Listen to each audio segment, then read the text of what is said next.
High, কি কর কথা বলবি? হাই হাই, কিন্তু ওই সময় ও যেন কেমন করেছিল। এই তুই আমার লিপস্টিকটা ঠোঁটে লাগিয়েছিস কেন? আমার লিপস্টিকটা তুই আমাকে এর জন্য থাপ্পড় দিলি। এইটা ভালো হলো না। হাই শোন, আমি চলে এসেছি। এবার বল তোরা কি করিস? আমার সাথে খেলবি? আমিও চলে এসেছি, আমার সাথে খেলবি? হ্যাঁ খেলবো।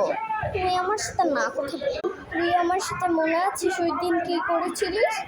তার জন্য আমি তোর সাথে কথা বলবো না। যা, আমার বাড়ি থেকে বের হয়ে যায় তোরা সবাই। হাই, আমিও বের হয়ে গেলাম। আমি আসছিলাম, তুই দেখি নাই? আমি তোকে অনেক কিছু বলছিলাম। তোরা এই কাজটা ভালো, যা তোরা।